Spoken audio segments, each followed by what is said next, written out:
All right. All right. Cool.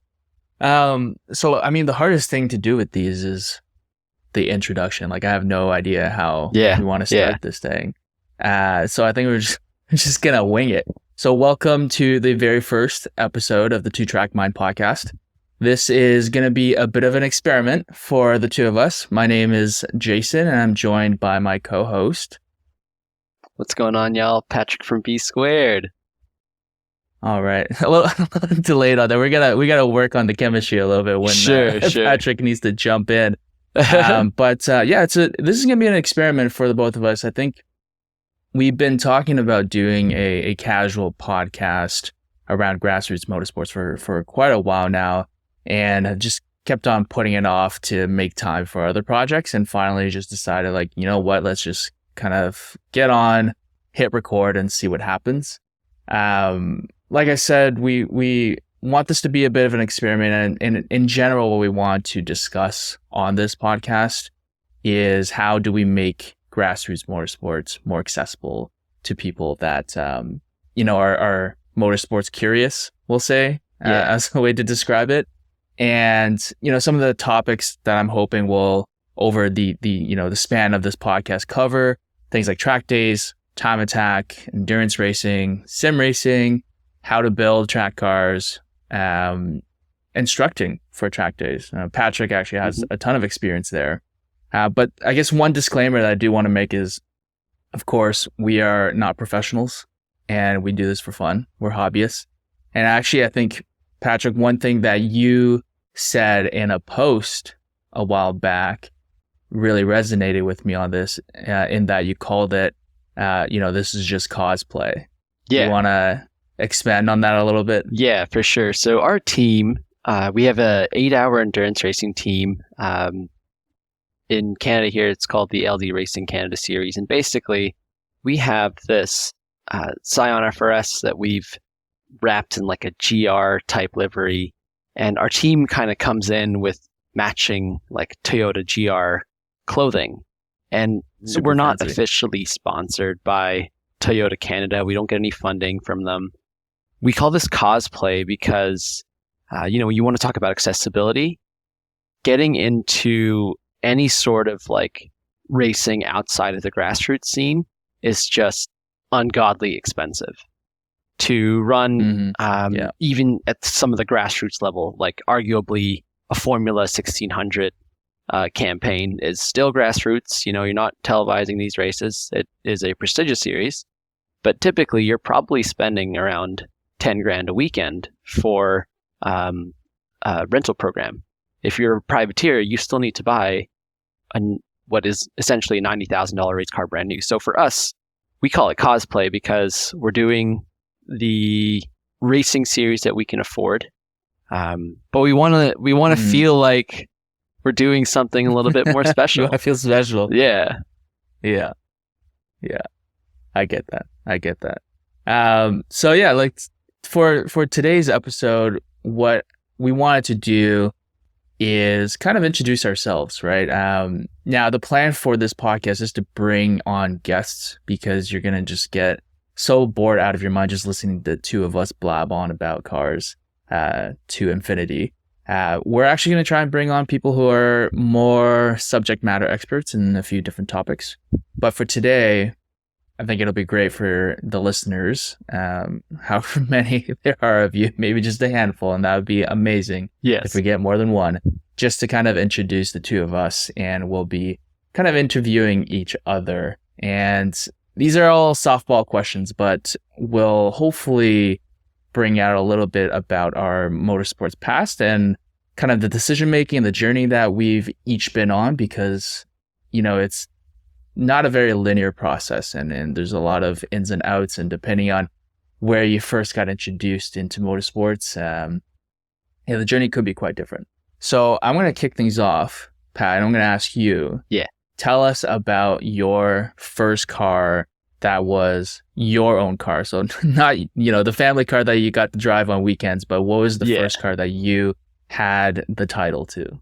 I had this Audi A3, which was, what idiot buys a front wheel drive Audi. Well, I wanted the one with the manual. So I had this Audi A3 and this was the first one under my name. It was stick. I was in university at the time, so I'd never been introduced to the track scene.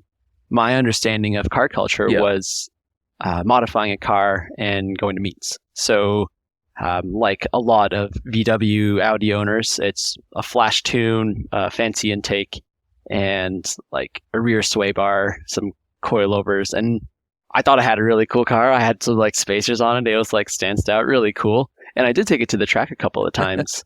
I got introduced into the scene from a friend who was crewing for a drifter in CSCS. I hadn't known like the track scene really existed in that way until I started going to CSCS, and I was like, whoa, regular dudes are like taking their cars out and competing. This is really cool, and this is something I want to do eventually. So the story behind this Audi is that I took it to the track first time, some check engine light for some odd reason. Second time, I actually blew the motor in turn 1 at TMP, and it's become such a meme corner, right, for us locals, because TMP is sort of the playing ground where most people who are getting into the track scene, that's sort of like their starting point. So for most people going into turn 1, they think they can just huck the car in like what they see in movies or if they play from video games and whatnot. And that's usually not the case. And for me, you go flying off. Yeah. Well, I did go flying off once in the A3, but what actually, I think after reviewing my video, what caused the engine to seize up was actually an early downshift. So instead of like braking and then downshifting, I downshifted really soon, and it just brought the revs up way past the red line. And then at the exit of turn 1, I'm like, oh, the car has lost all of its power now. And a very expensive lesson to learn. Was this a new car that you... No. Is it a new car that you got, or was this secondhand? Yeah, this was like a secondhand car I got on used market. It was like a 2010 car, and then when I took it to the track, it was like 2017. So I'd owned it for a year and a half, and then started taking it to the track. Yeah. It's just I mean, having an Audi for your first car, like, how old were you back then? I was 21. Yeah, that's pretty fancy. It was So the real first car that I had was a Toyota Matrix that I just like street drove. Right. I got it from like a car auction when I was like 19, and on Christmas morning, the Pontiac vibe. Yeah, exactly. I had a second generation car, XR model with like a 2.4 liter, whatever, automatic. Still under my mom's name because at the time, like, insurance is cheaper or whatever. Christmas morning, one of these years, somebody runs red light and I T-bone them. It's my green. I'm accelerating. I T-bone them, and that's the end of that car. So the way I was able to afford the Audi was the insurance money that I got from the Matrix. Because with the Matrix, I got it from an auction for I think $8,000, but they gave me $12,000 for it. And the Audi was 12, and I was like, oh, this is the dumbest decision I could make. I could just spend all of whatever money I have and try to survive the semester on like money I earned from a co-op job. That's a classic story. I feel like a lot of people would be able to relate to that. Yeah. A lot of people would relate to that. Yeah. It's actually kind of funny because, so on the topic of first car, first car that I had was a Mark V GTI. Cool. Which basically is the same thing. The same car. Yeah. As your A3. Yeah. And so I got mine. This was like, I was in 4th year of university. And, by senior year, you kind of, for me at least, I was fortunate enough to know what I was going to do after I graduated. I was just going to go back to the same company that I interned with.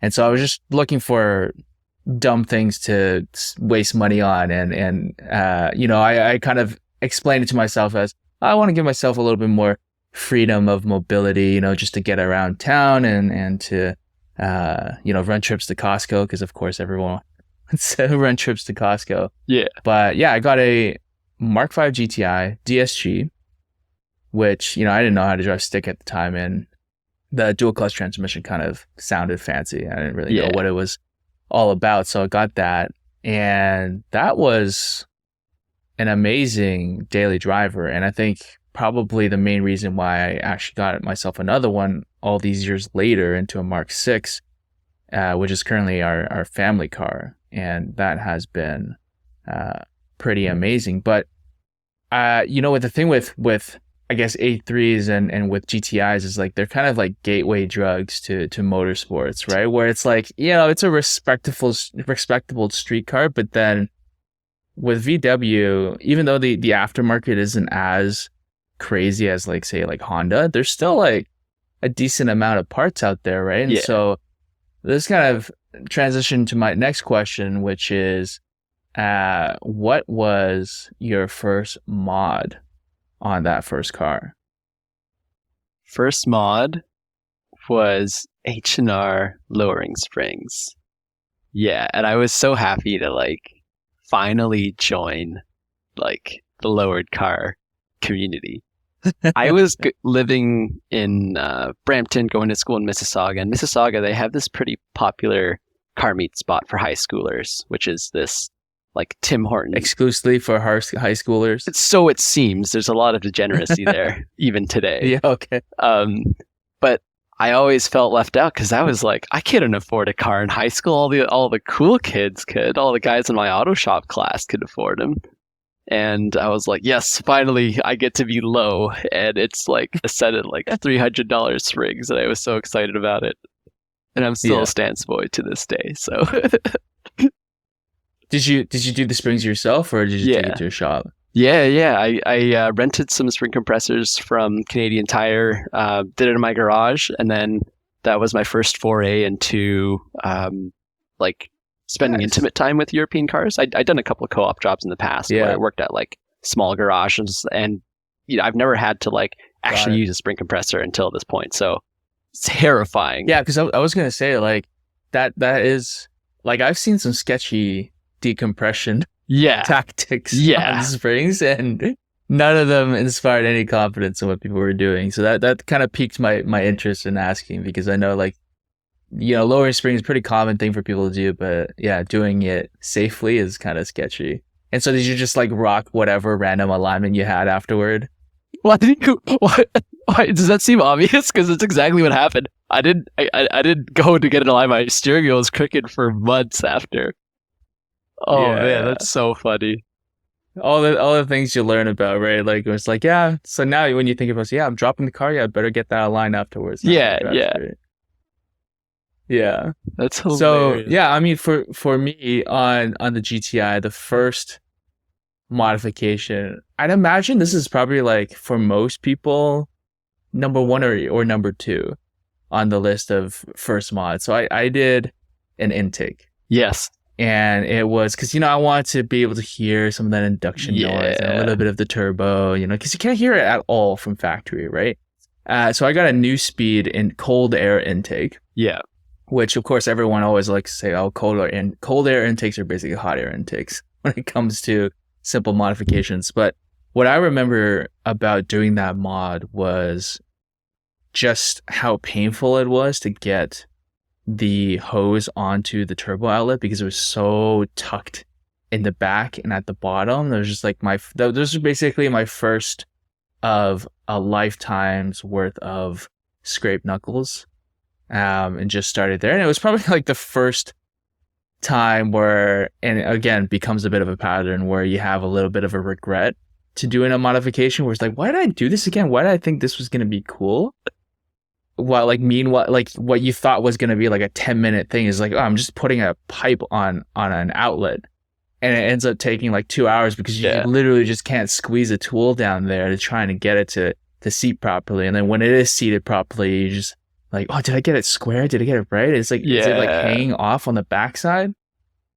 But yeah, that was my first mod, and I guess it was entertaining for like the first 2 days of driving it with a little bit of a choo-choo noise, but yeah, it wears off pretty quick. I had the carbon APR intake, which did not have the full tube. The Carbonio.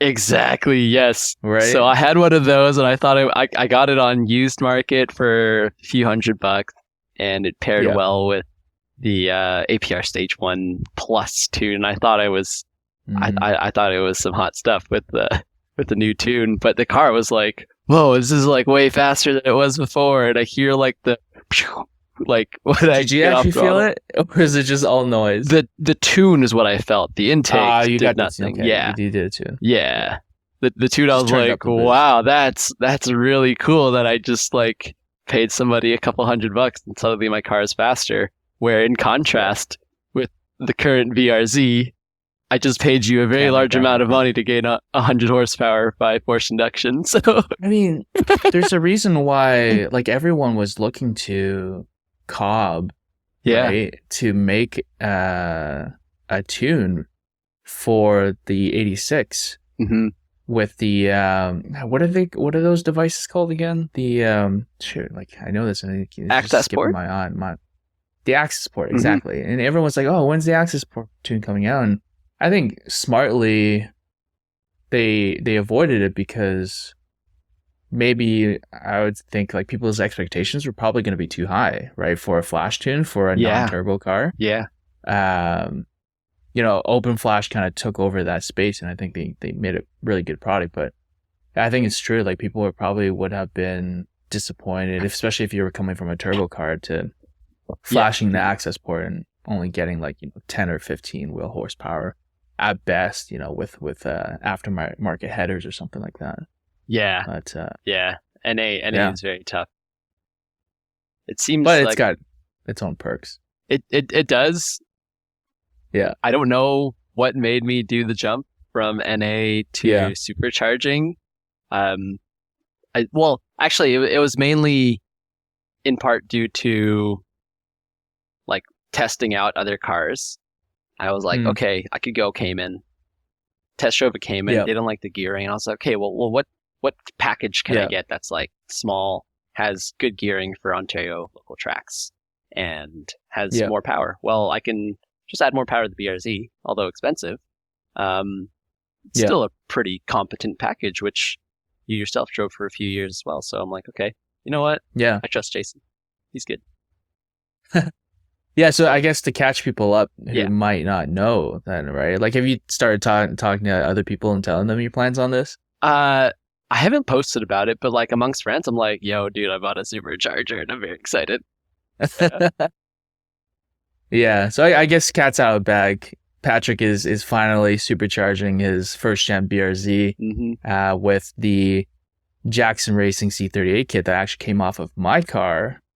I guess we can get into this a little bit, but yeah, so I've been driving my FRS, doing a little bit of an aside here and jumping timelines, right? So like my main track car is an FRS, supercharged for the past couple of years, custom headers cracked, and I was kind of thinking about doing a K-swap for a while now and decided to pull the trigger. And the timing was very fortuitous because you blew up a motor this past summer on your BRZ, which, by the way, had an amazing run. Like, what was it, 220,000 kilometers? Yeah, 225. Yeah, it was a lot. 225, 5 years of probably 10 plus track days a year. No oil cooling for 4 of those years. And the failure mode was actually a set of rivets that were used to assemble the Morozo oil pan baffle. And the rivets came off and got sucked into the tube. So it wasn't even a fault of the engine. It was a fault of the product I installed into the oil pan. That's the first time I'm learning about that. Yeah. So wow. Yeah, what Adam, my teammate on my endurance racing team, he took apart the old motor and saw that the rivets were missing and there were cracks in the oil pan baffle. So he basically just removed the lower section, because the top half is what prevents the oil from sloshing away from the pickup tube. So that baffle is currently in a friend's car on a motor that he rebuilt. But yeah, the failure mode was an aftermarket part. The motor itself had Wow. 220,000 kilometers on it, 225, and it was going really well. Yeah. See, that's why I always get nervous around new aftermarket parts where it's like OEM has put so many hours behind every single part that needs to be qualified into a motor, right? And so, yeah, I mean, just for something like a rivet to be the end of the motor, that Sad. really sucks. Yeah. Yeah, and I know like with Gen 2 right now, that's like the biggest concern is oiling, especially around, I think it was like right-hand turns, that the oil pressure's dropping a lot. And so there's so much research in the aftermarket right now trying to rectify that situation. So, hopefully they come up with something that's a pretty good solution, but at the same time, it's like, yeah, it's tough. Like now I'm personally in the process of like building a K24 and just seeing all the different things that could screw up in terms of like a random foreign object kind of getting picked up somewhere or not tightening something properly in the assembly. Yeah, that's always going to be bothering me in the back of my mind. And just kind of, once it's sealed up, you kind of just like, knock on wood, say a little prayer. Hopefully crossed. Things stay together just right. We were on the topic of making motorsports a little bit more accessible to newcomers, and oftentimes newcomers are coming from a place of build and they want to start tracking a car that they've put together. You're in this process of creating this K24 swapped FRS. How do you cut through all of the jargon and misinformation online from maybe people who are a little bit more misinformed? Yeah. How do you make sure you're doing all the right things? Yeah. Yeah, I guess to preempt this, the best car to take to the track if you're just getting started is something as close to stock as possible, right? So like what I'm doing right now is knowing that it's going to be like a multi-year process to kind of figure out what works and what doesn't. If it doesn't work the first year that it's fully assembled and running and not performing well, that's okay, because I have time and I have other cars that I can drive, and I'm not going to beat myself over, putting all this time and money into this car that isn't quite there yet, because it's going to be a bit of a diamond in the rough, right? But to your question around it, like cutting through misinformation, because it's true, like the internet, especially in car culture, can be a pretty toxic space, right? Different subcultures have their own different quirks, right? And in the track community, I think there's definitely a lot of keyboard warriors around what works and what doesn't. And the best way to cut through the bad stuff and just focus on the good stuff is really looking at what are the shops that have participated in competition programs, right? Yes. And have put together a package that they themselves run, right? Not just one that they commercially offer and have their customers run, but like, are there packages that they themselves have run in like endurance racing or in time attack, right? So for me, I had a lot of help in chatting with the guys at K-Power, because they run their cars in time attack. Ironically, my car is going to be more similar to their Turbo Miata build than their FRS build, because they've mainly been focusing on NA stuff. But I think that the longer that you kind of are in this time attack and endurance racing space, and you want to maximize your seat time, right? Which this is honestly like, that's what it all comes down to at the end of the day, is like, how do you have more time on the track?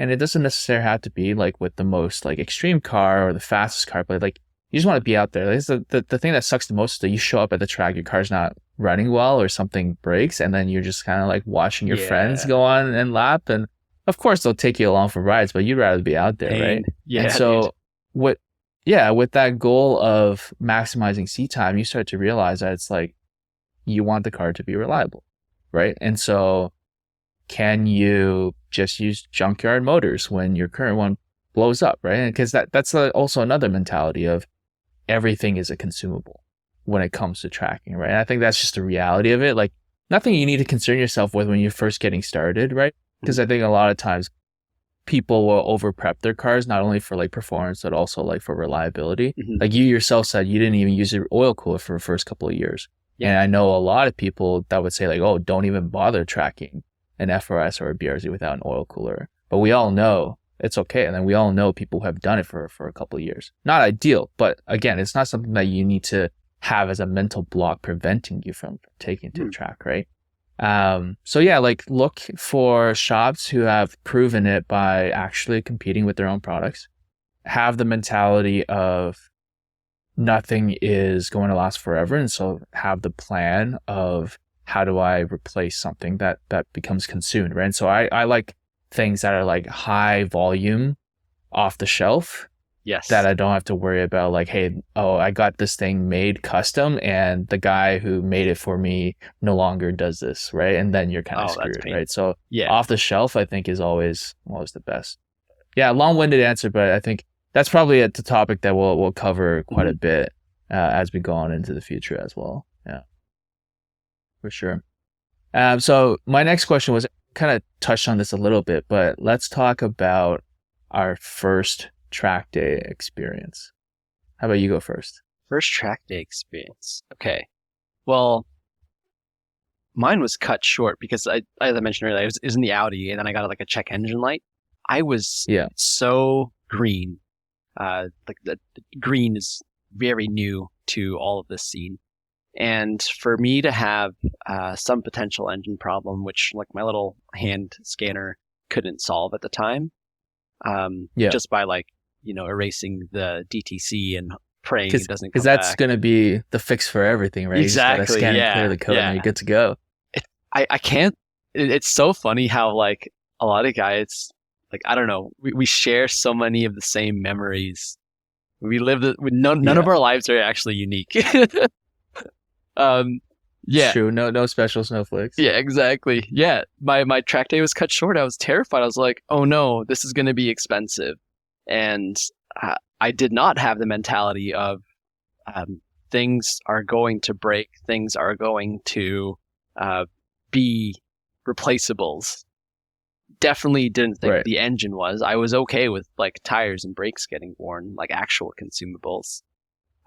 But I guess if you're in the space long enough, you're right. Everything is a consumable. But on your first track day, that's definitely not something you want to be thinking of, especially considering you just spent quite literally all of your money on a car. And I don't think it's not the right mentality to have for your first day too, because like you don't want to be like stressed out before you even show up, right? But yeah, it's just like kind of take baby steps kind of thing. Yeah. What was your preparation like for that first track day? What did you do ahead of time? I mainly focused on the car because, I've been playing Need for Speed for all of these years. I'm basically you're an expert. Driving god, right? So I was like looking up what brake pads to put on the car. I just to make sure they don't get overheated. The one thing I didn't focus on that I completely ignored, mainly out of budget, was the tire. I was on a set of like Continental all seasons and they were screeching the entire time. And to me, I was like, yeah, this is performance driving. The tires are screeching. My hands are shaking. I feel like every single YouTube video I've watched about track driving. And despite the driving being like poor, like I went back and watched the footage after a few years of elapsed of me actually learning and getting coached to track drive. I was like, I don't regret the way that I was driving before because it was my first time, but it was also such a eye-opening experience compared to just driving on the street all the time. Like this is the moment where I like completed like the first couple of laps. I'm like, oh, okay, I can do this essentially forever. This is great. I'm going to keep on doing this. It's so much fun. Yeah. I always tell people, because the one thing I love to do is like bring my friends to the track the first time and just have them, sit passenger. And I love it because the experience for them almost the same every time with different people, but like it's kind of mind blowing. And the way that I try to capture that feeling is you're going to be in a very familiar environment in that you're on the inside of a car. Yes. but it's going to behave so different than what you're used to that your brain is just kind of confused for quite a while, right? Yeah, that's I love bringing people to the track just to kind of see that reaction and get them to be excited about it, right? So what was your first track day like? My first track day, it was in 2015. I went to Peter Hansen's school at DDT. Cool. And that was a great experience. And looking back on it, I think I'm very, very grateful that that was my first experience because it was extremely organized, right? And like when you went to TMP, it was just like an open lapping day. Yeah.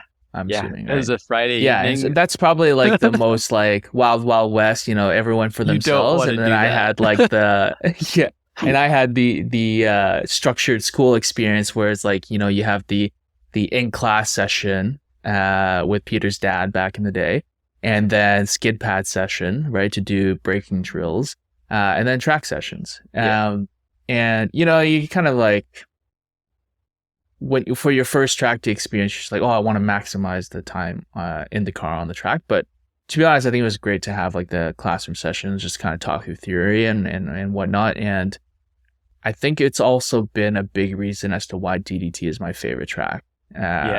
Just from like the get-go, right? Just having that experience. And what I remember about that day was it was with my FRS, right? I traded in the Mark V GTI on the FRS, waited a year, took it to the track because I found some friends who also had 86s that were going to go to this school. It's actually how I kind of connected with our mutual friend, Jason Lee, because he's pretty close friends with Peter, actually, and he was there at this event. And in 2015? The funniest, yes, in 2015. Wow, I didn't know he's been in the scene for that long. He was a WRX boy back in the day, man. Gee. He was into the Subarus. Yeah, you can poke fun of him for that one because now he's just like brainwashed BMW. At this point. BMWs are great. But the funniest thing was I remember this, this was my first new to me car, and being the excessive worrier, not, warrior, with a sword or anything, like someone who worries excessively. I bought a whole bunch of this like shelving, protective, like a plastic clear wrap kind of stuff that is used for like kitchen shelves and stuff like that. Yeah. And I just wrapped the entire front of it, and with like painter's tape and stuff like that covering sides. So like, I stumbled on some forums where like all these like Corvette owners were like, oh man, you're gonna get like rock chips and like scuffs on your car from like the rubber. And of course we laugh about it now because like no one cares. Like even if it's like a new car off the showroom floor, I'll just show up with it without any paint protection. Maybe you disagree for being a detailer, but obviously like way overboard, and it was the only guy that had that on my car. People were like coming up to me and were like, is this a rental? Is this why you're putting this stuff on there? Like, no, I'm just trying to protect the paint. But yeah, I also recorded footage of my first track day. I think recording is really important. I still remember like I don't think I got below 150 on my first day, and all my friends there were like well into like the high 40s at the time. Wow. This is back in like 2015 when like everyone was like, oh, 145 is the limit for a first gen BRZ FRS, right? No one can beat that. And I think people like honestly believed it because like this was before we, everybody had that collective like hive mind of doing the R&D, like how do we make this car faster, right? Now it's like 10 seconds faster than that.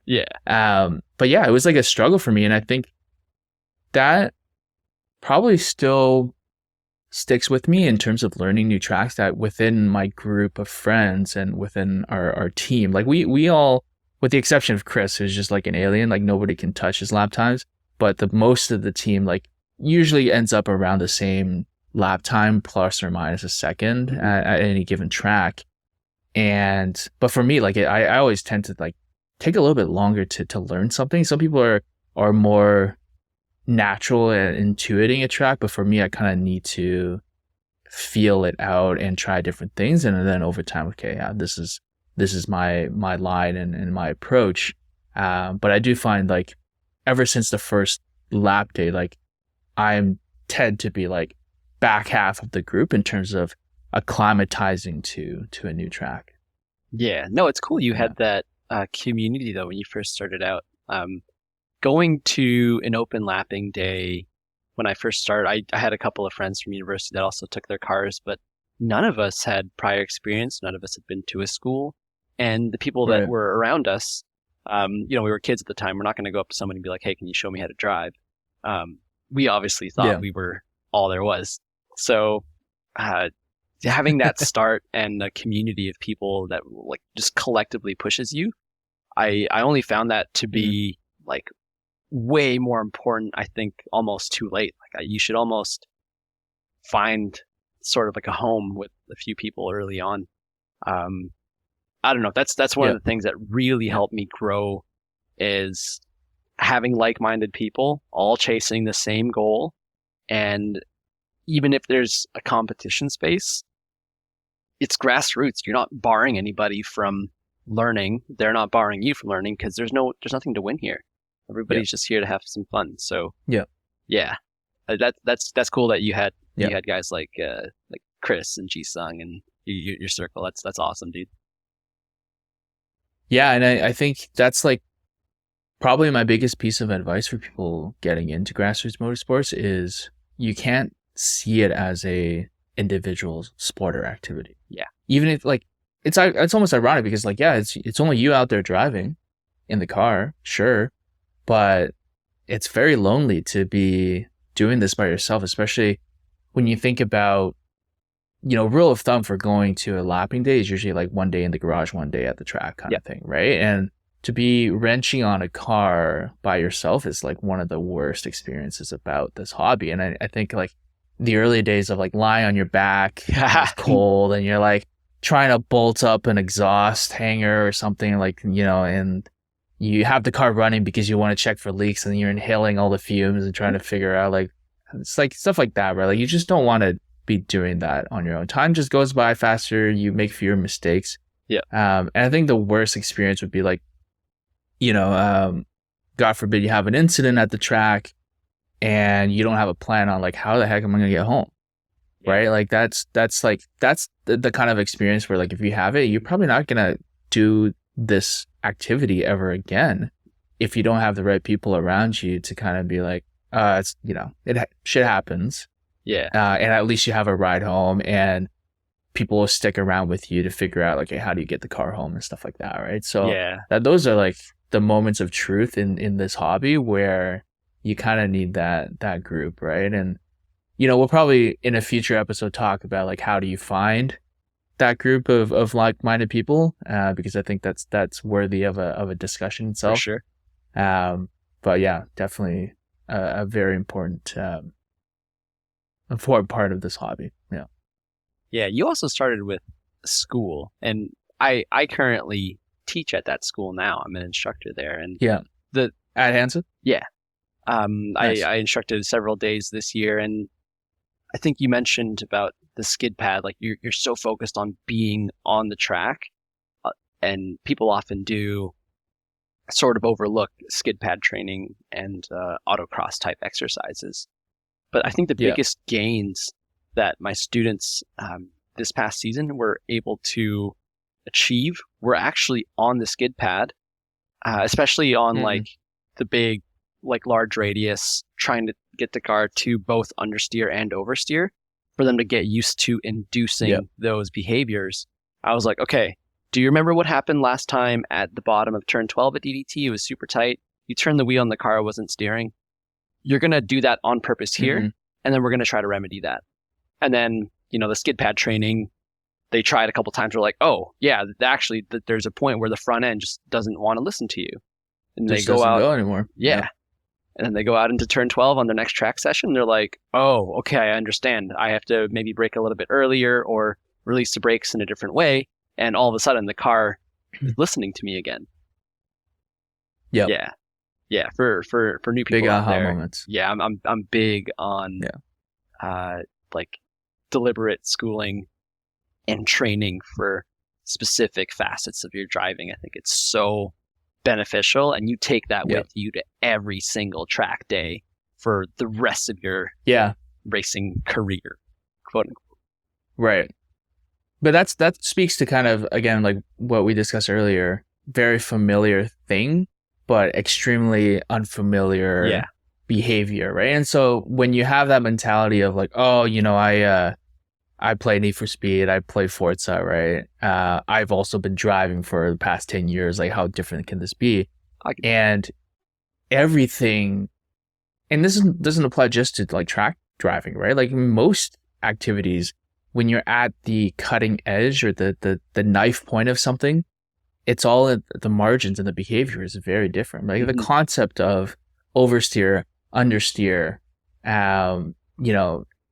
even like people who show up on the first track day, people don't understand or don't have a really good concept of like a motorsports alignment and how much that has an impact on the behavior of a car is like astounding, right? When it clicks and when you start to realize it, right? So I think like maybe the takeaway here is when you want to start track driving, your enthusiasm comes from a place of your prior experience and that this is going to be something you're really interested in, but you want to have an open mind and that like you will be mind blown in terms of the depth of knowledge and different mechanics and different physics that you're going to learn through this hobby, and know that because at the very end of your early days, right, when you start thinking about like, do I want to compete, do I want to do endurance racing, do I want to do time attack, all your gains are going to be at these margins. And remember, you're going to be eventually, hopefully, right, just racing for tenths,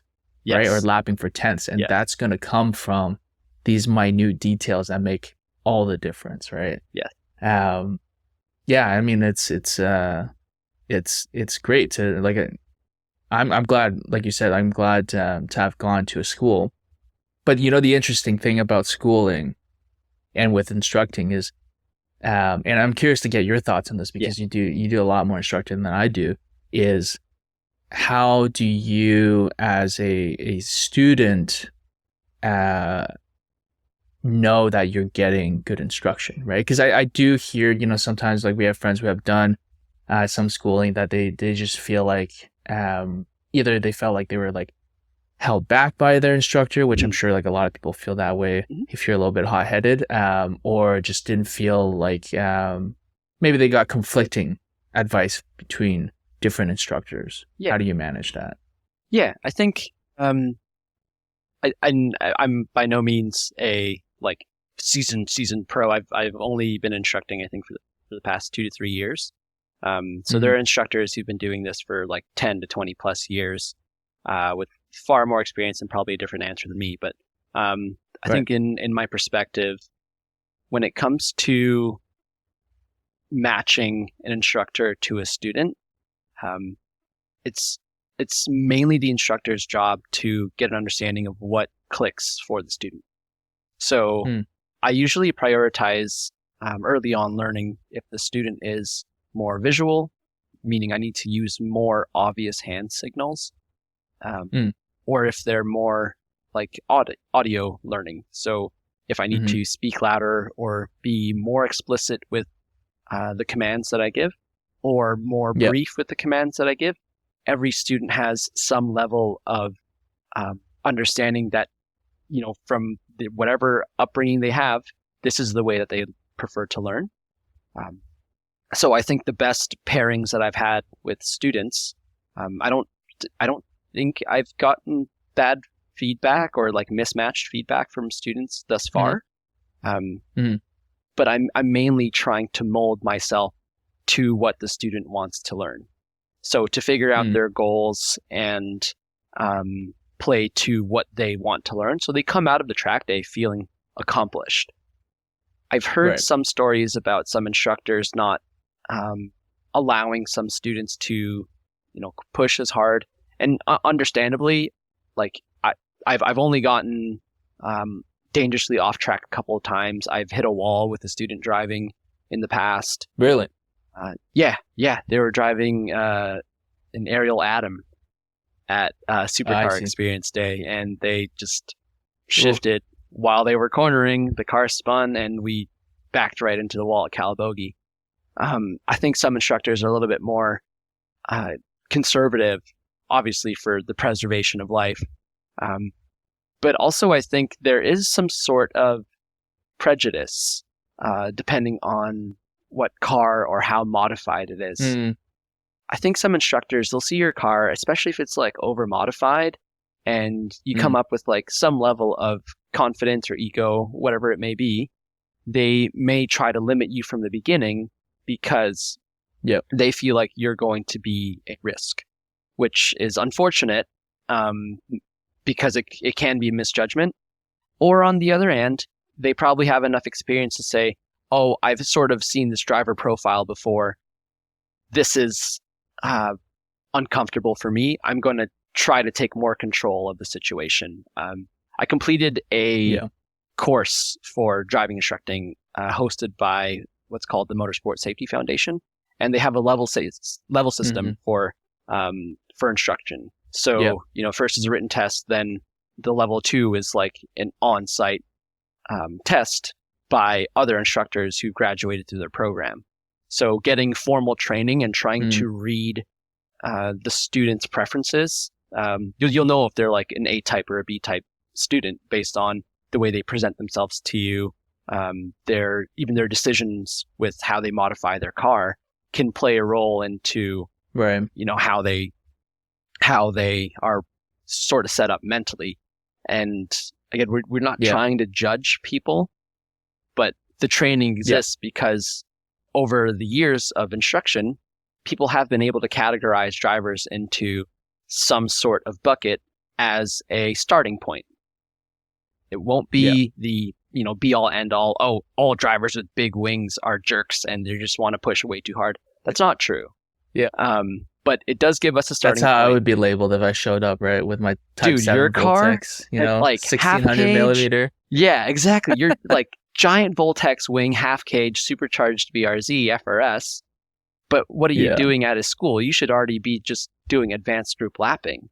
So sometimes they can have the assumption that you're probably just finished this build and you just want to take it out for a rip. And we ask these beginning questions like, "Hey, what do you want to learn today? What are your goals? How much experience do you have?" So if a student comes by with like a very over modified car, and they're like, "Yeah, but I've only done a couple of track days. I've never been to this track.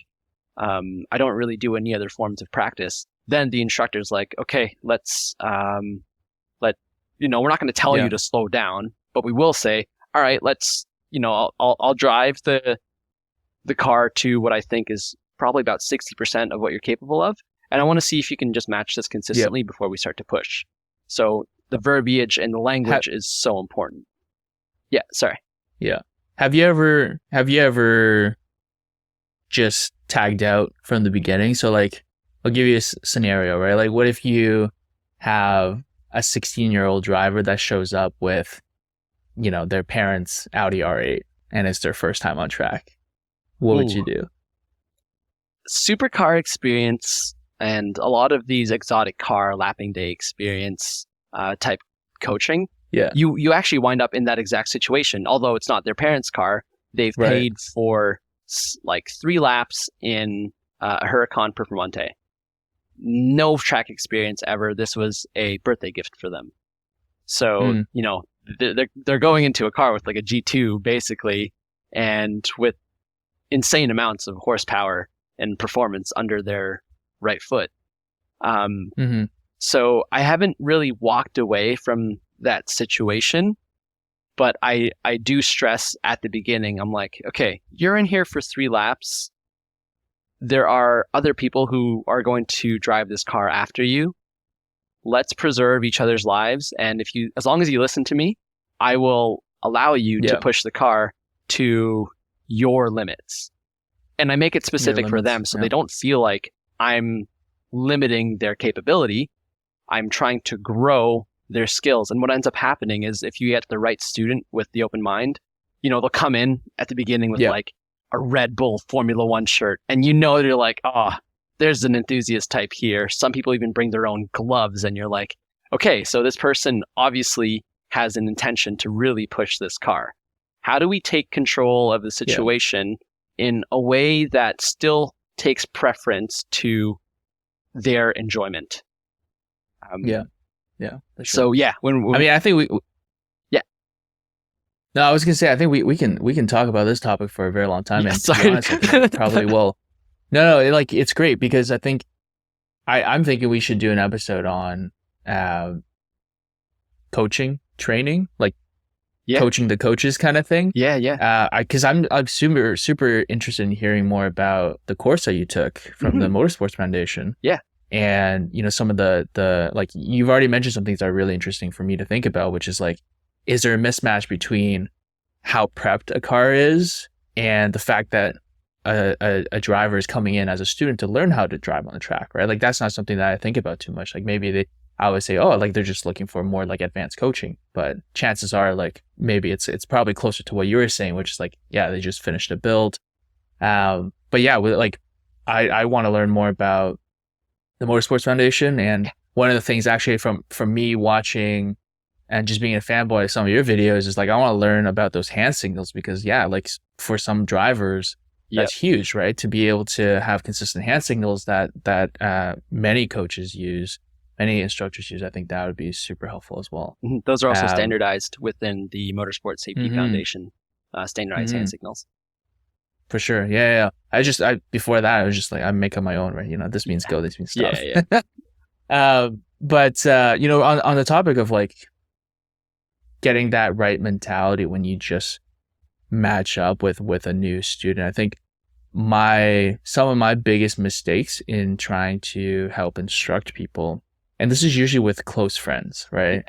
Where I'm like, no, you can do this, you can do that. And I think my biggest mistake, and they teach you this in any instructor school, which is don't be the first one in the car to drive it at the limit with the student, right? Like, because then they get it in their mind that like, oh, if Jason or Patrick can do this, then I can do this too, right? Like they just demonstrate to me, I'm going to go and do that, right? And eventually they could probably get there, and they probably will. It's just that you don't have how do I describe it? You don't have the subconscious reactions and feelings, right? On driving, because like, as you will find out when you progress through tracking and driving, is so much of it is inactive in that like you focus on the minute details with your active mind when you're driving, but like the 99% of the driving, it's all kind of muscle memory at that point, subconscious, exactly, right? That's the biggest thing.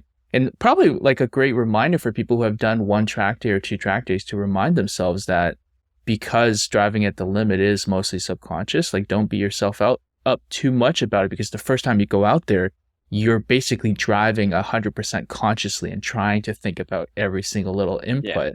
And you're not unlocking the superpower of your human brain to help you drive just yet, because you need that additional lap time and seat time, right, to make that happen. Yeah, to build muscle memory and to enter flow state. If you're a professional in any field, or you're like really proficient in any sport, it's a commonly known human behavior that you enter this sort of like flow state where, especially like in for me, driving, I'll do a whole 20-minute session and not remember anything out of it. I don't like, especially in endurance racing, when I'm in the car for like 2 hours straight, I remember the first couple of laps. 2 hours already? Yeah. I remember the first couple of laps. I remember the last couple of laps, everything in between. Even if there's like passing involved, like, okay, I'll remember I made a cool pass here, but then you go back into the flow state when you're just, not a lot of traffic, you're just lapping, and you don't really think about like actively what you're doing.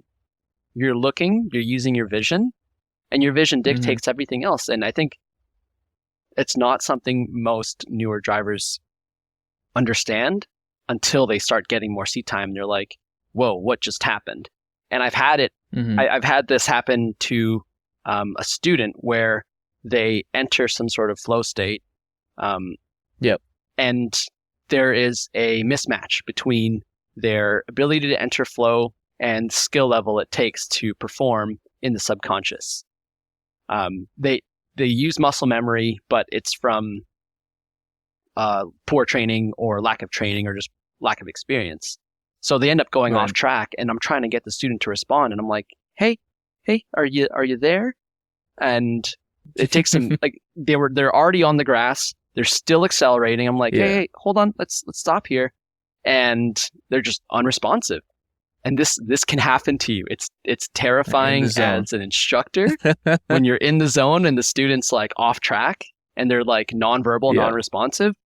That's probably the most like it's like scary moment I've had. Not hitting the wall. I knew I was going to hit the wall. I'm just okay, brace. But when they go nonverbal, you're like, okay, I'm really not in control anymore. They can't hear me, and I'm just in the seat. Terrifying. Yeah. Speaking of terrifying moments, let's go on to our next question, right? Yes. Which is, let's discuss personally what our first major incidents on track were like. First major incident. Yeah. Shannonville. Do you have a personal one? Yeah.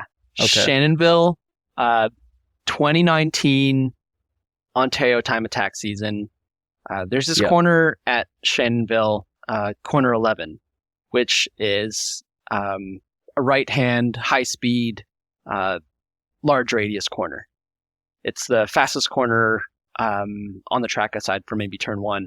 So you're entering at about... after the back straight you're talking about? Yeah, exactly. So in a...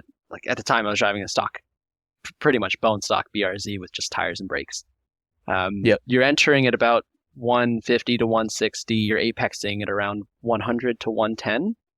And it was, I think I narrowed it down to poor vision where I was looking directly ahead of the car rather than like way ahead to the next corner. So looking directly ahead of the car, you're like, oh, the car isn't going where I want it to go. Immediately you just press the brakes. You press the brakes on a car that's going that fast, you de-weight the rear tires, you're adding more load to the front while you're steering. The car is going to come around and spin. And Shannonville is not really known for its smoothest runoff. So they could dig there. Yeah. Definitely. Yeah. I in the next year, a car flipped not too far from where I went off. So it's quite terrifying. Yeah. The first really bad off that I had was in that corner. I was like spinning at probably between 90 to 100 kilometers an hour on dirt. I was like, oh my gosh. Try to restart the car. The car wouldn't start right away because the engine was still like way too hot. Gave it a couple seconds and went off safely. But it took me 2 years of really trying to focus on that specific corner every time I went to Shannonville to regain the confidence to apex it at the same speed I was at the beginning. It was such a huge mental barrier for me. But what that did was really train vision because I watched the video a million times. I couldn't figure out why I went off. There was nobody in front of me. I wasn't doing anything different with my hands, but that split second where you look away from your like long distance viewing really just takes you away from the car. And in that, to regain the confidence to go at that speed again, it took so long, but I learned so much about vision that was later on really beneficial to, again, every single track day that I go to for the rest of my life. Yeah. For sure. Yeah. I'm interested to see honestly, what yours is. Well, I think you might be able to guess it, but I mean, before I talk about my story though, what you say about mental blocks, I mean, that's a real challenge because I still have a mental block with I don't know if you call it turn. Yeah, it's just the last. Sometimes people say it's the first corner because technically it's probably the first corner when it comes to lap time. But the last corner at TMP, I always have a mental block there because many years ago when I was still just learning to drive, I had a tank slapper there in the FRS. Ooh. And when I was in the car, I was almost certain the rear was gonna hit the wall, right? Because the rear came out, I overcorrected. The front of the car was pointed at the wall for the longest time, and then it caught. So I was like, safe. The guys from Speed Academy were there because they were like filming for one of their videos, and Dave comes up to me afterwards like, man, that's the closest one I've seen in a long time. Like, oof. Yeah, it was dicey. But yeah, I mean, to this day though, with rear wheel drive cars, I'm still kind of gingerly on getting back to throttle there because it is a little bit bumpy. on the exit. With the front wheel drive car, it's fine. I'm just like, mad as early as I can. I know the rear's not going to come out on me. But with the rear wheel drive car, I'm still, kind of going like 8/10 through that corner on most days. But yeah, before I talk about my biggest first and probably biggest incident in my entire time in motorsports so far, I do want to say, like, we're mentioning these things not to scare you off from going, but more so I would say to normalize that this is just a part of the experience, right? And with the car scene and social media, people don't really like to talk about mistakes they make and like, off track excursions and stuff like that. And I think it's like the same with any niche, right? Like people only want to celebrate the successes, which you should do, and it's great. But it kind of paints this like really warped view of what it's like to do this activity, right? And not everything goes right. And so my first major incident was actually our first year of doing endurance racing. Back then, everyone was participating in Champ Car, or Chump Car as it was called back then. And the spiritual successor of that really is Lucky Dog Racing at this point. And first time at Motorsport GP, we were racing our Honda Fit, which we, endearingly called the Fit of Doom. It was actually a really fun endurance car. Actually, at Shannonville, it was great because infield, like it actually kept pace, but GP was, it's underpowered, back straight, like can't really keep up, but you can basically be flat almost everywhere. And so this was hour 7 of 8. I was almost done my full stint. And we were only doing like 1 hour stints because stock fuel tank couldn't really do the whole 2 hours back then. And I was coming up on turn 1. We were because it's multi-class racing, we were in the 3rd class. There were 2 cars in higher classes coming up on my rear on the front straight. And I felt like they were going to dive to the inside. And I kind of gave them a little bit more space than I should have and went offline mid-corner. Now, the problem with GP, Motorsport GP, because it's such a fast track, the marbles on those corners on the offline are massive. Yes. And so the Fit got caught in the marbles. The rear came out. It was the first time I've ever experienced the rear come out of that car.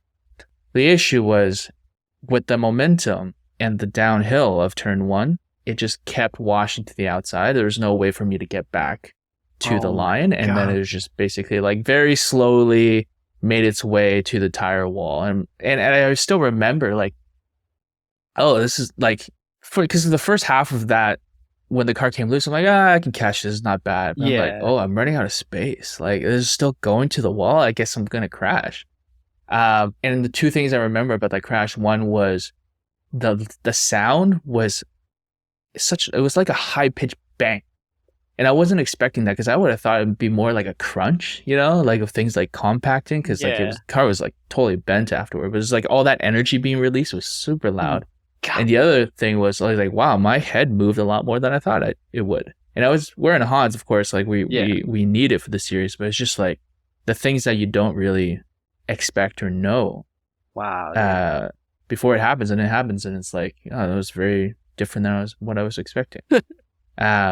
But since then, knock on wood, like this was like it was in the early days of learning how to drive, and so I would like to think that's probably something that I could have avoided now, and not on driving ability, but mostly on having the right approach, which is like stay on the line. Even if you're the slower driver, stay on the line. Do what's safe for you, and just let other people who are trying to pass you in a higher class, let them do it on their own, timing, and let them take the risk to do that, because you have the right to your space, right? So that's my story. Wow, dude, that's a big hit.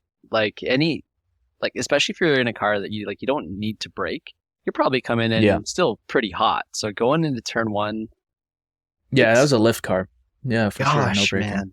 I think a lot of drivers, when they're even in like the endurance space, you don't really think about marbles until you actually hit them, and then suddenly your car has no traction.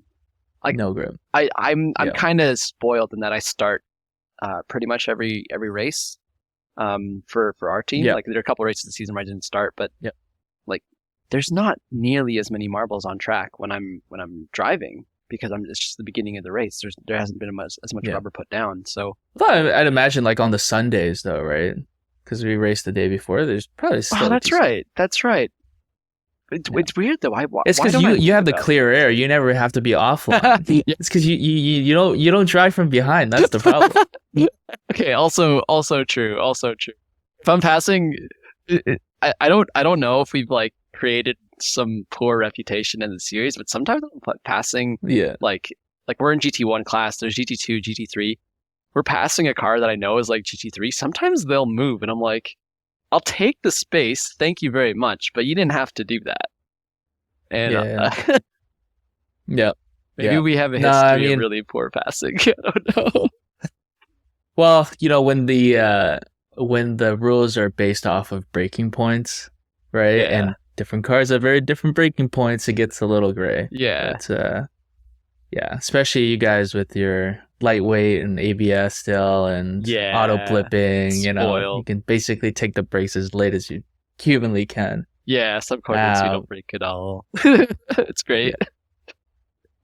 I always think about like, and again, like we'll probably do another episode on just probably many episodes on different facets of endurance racing. Yes. But I always dream about doing endurance racing inside of an FRS because it's still for me like the most comfortable cockpit and most familiar. Yes. Whereas like for us, like our team, we just keep building Hondas and I just feel like I can't get the right seating position a lot of times. I feel like my ankles and my knees are floating when I'm clutching and stuff like that and can't get the right feel on the brakes.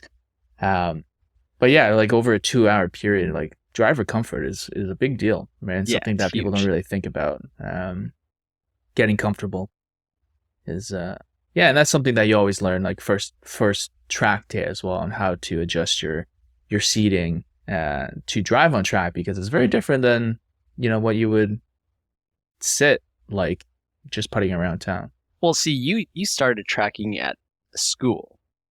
My Yeah. first track day was still a weekend at TMP, and people are driving like this.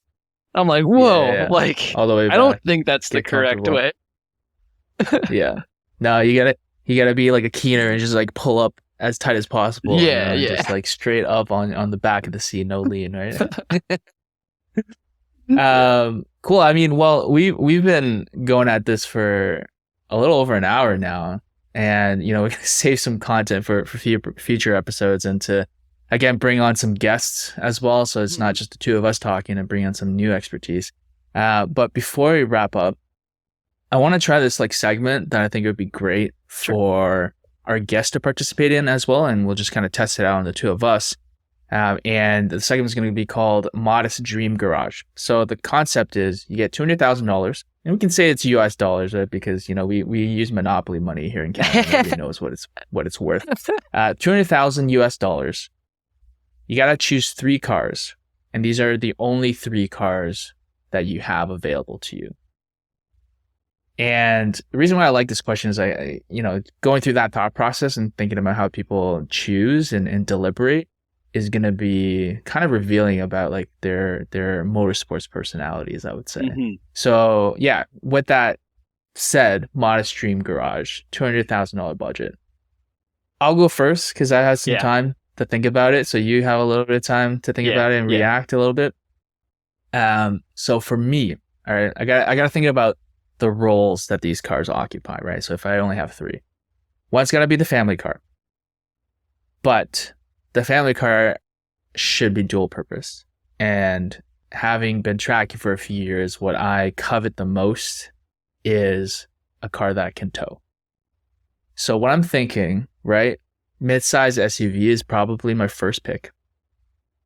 For a long time, I was thinking X5 or a TDI Touareg, right? From the diesel days, right? Like a 35D, because they would just tow like a dream. But now that it's been a few years since the last ones have kind of come off the showroom, I don't know if I'm willing to take on like another quote unquote project car because, at some point, like it's going to be a lot of maintenance and repair. And I know a lot of people are also like flashing it to get rid of the emissions for diesel as well, right? But interestingly, I think that's actually the midsize category is getting a bit more competition now, and people are kind of cluing in. It's like, hey, people want like these weekend getaway cars that can do a little bit of off-roading. And the car that piques my interest the most right now for like a, family car / tow car is probably the Land Cruiser. Oh, I was putting in my hand. I was like, Forerunner? Basically the spiritual successor of the Forerunner, right? So that'll probably be like, I don't know, like out the door, probably like $75K, something like that. So that's like, a third of my budget. The next car is, the way I would categorize this would be personal fair weather daily / arrive and drive track car. So this is like the one where it's like, I don't want to spend any time wrenching on this more than I need to. And I just kind of like want to show up. Like if it's a lapping day that you bring your friends to, or like maybe you're instructing that day and you just want to bring a car that you don't have to worry too much about, because especially if you're instructing, like you don't have time really to be working on your car in between. So you just want something that works out of the package, right? That's right. The car that interests me the most in this category would probably be an M2. And I like the M2 competition, the F series, right? Yeah. The F80 series.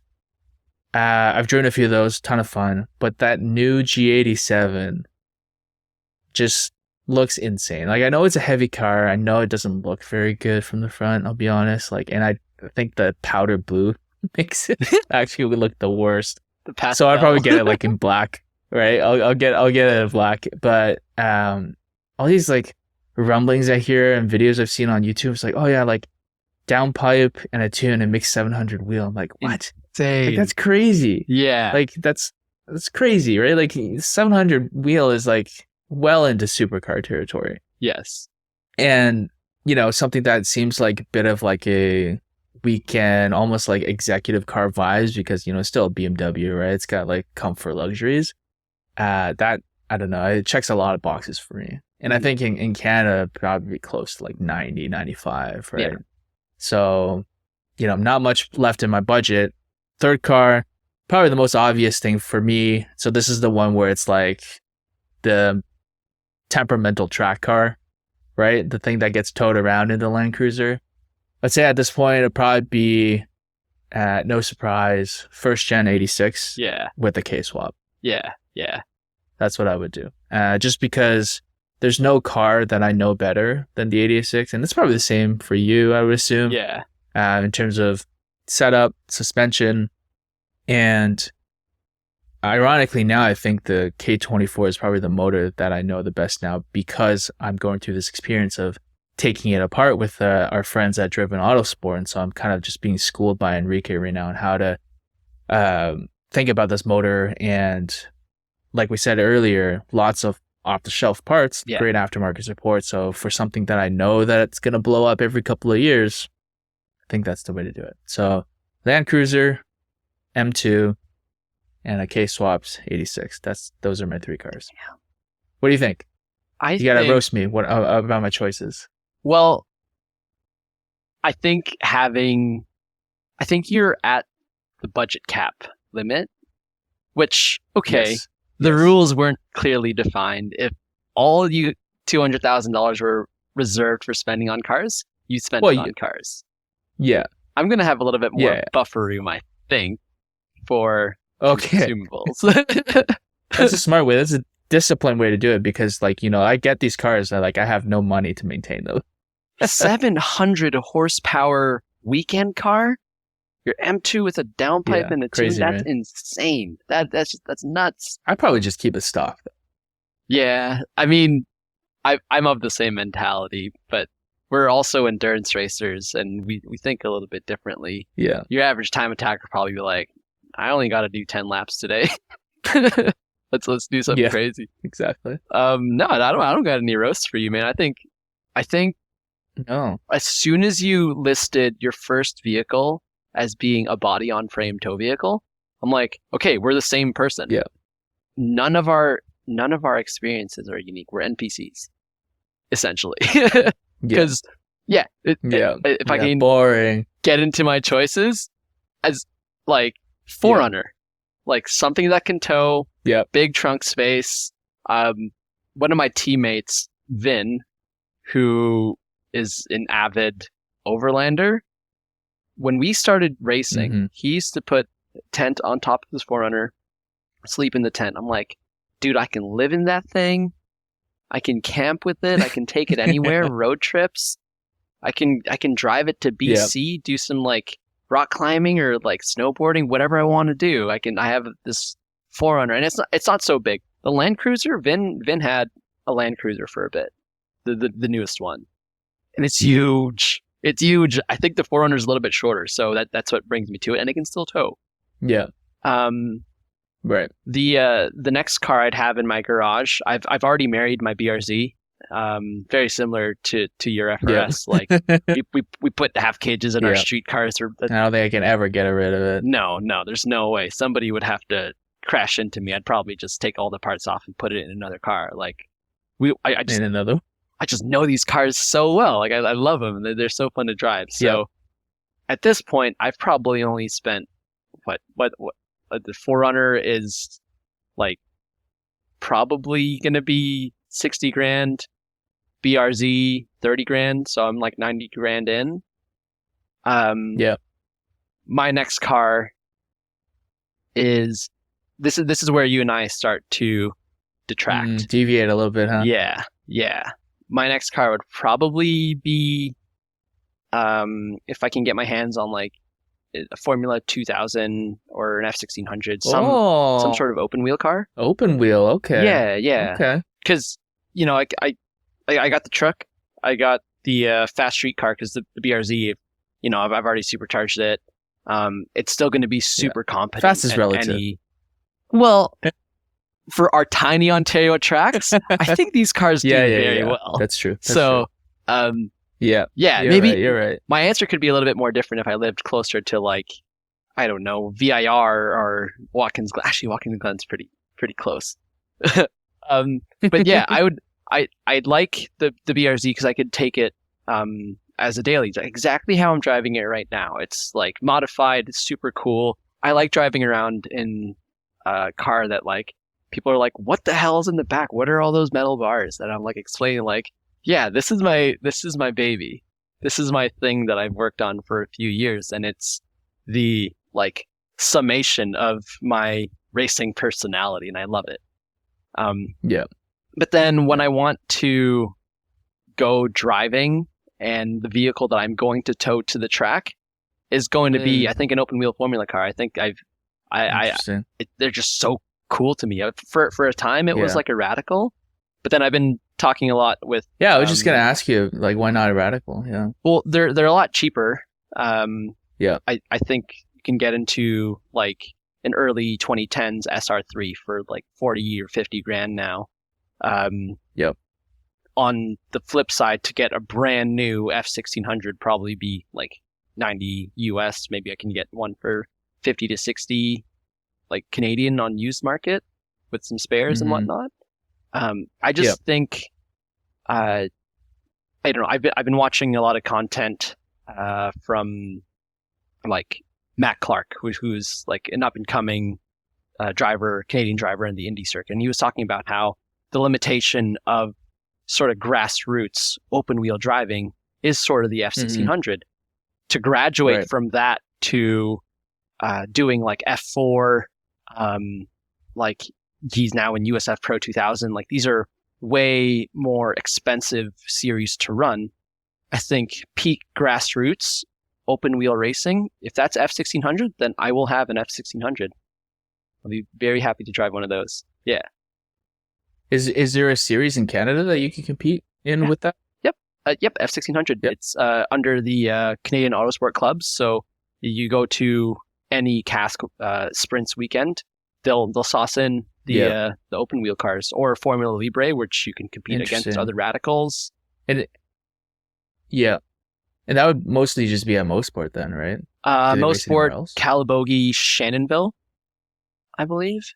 Shannonville, really? Okay. Yeah. Be really bumpy there. Yeah. Like, the car. I was talking to Joseph Yang about this, who is Joseph is an Ontario Time Attack previous competitor, and is now he runs his own race engineering business where he coaches for a lot of other teams, including a pretty successful F1600 team. So I think I'm heavily influenced by his experience, and he's also given me the cost breakdown of running one of these cars for a weekend. So if you have the car, once you have the car, you're probably, if as a privateer, spending anywhere between $3,000 to $5,000 a weekend for I think 5 or 6 weekends in a year. So it's not too far off. Like, it's definitely more than what we spend for Lucky Dog. It's kind of like double what a driver would spend on Lucky Dog. Yeah. The seat time is a lot less because it's sprint racing, but also you're in a formula car that does 128 at Mosport, insanely fast. I'm like, I can't even. Different experience. I don't think I can get to a 128 within the first few years of driving that car. So it would really be such a high ceiling and peak grassroots in terms of affordability before you like go off the deep end and have to find sponsorship to go run F4 or some other series. Yeah. So yeah. Yeah. Yeah. No, that's cool. Dream car. Yeah. I mean, if you get one, I'll definitely try. Take it out for a lap. Oh yeah. Maybe I'll just bring up Richard, take out one of the radicals for a day or something like that. He's expensive. I think he'll charge $5,000 for a test day. I mean, not expensive, like any other like for a test day. Yeah, for a test day. It's all relative, right? All relative. Yeah, if you try to rent a GT3 Cup car, you're probably doing $5,000 for an hour. So, yeah. Have you ever done the? Is it the Bridgestone school? I did not do that. I came into racing after they ended that program. Yeah, but those were with. Oh, they don't run that anymore, right? Because it's all Porsches there now. That's right. Porsche experience. That's right. Yeah. Well, missed cool program though. I know of a couple people who graduated from it, and a lot of them are still in racing today. Few instructors at the Motorsports Safety Foundation here in Canada were graduates of that program. Right. It's cool. I wish I did it. Yeah, they have aero on those cars. Yeah. The 1600s don't. Interesting. Oh, okay. Yeah.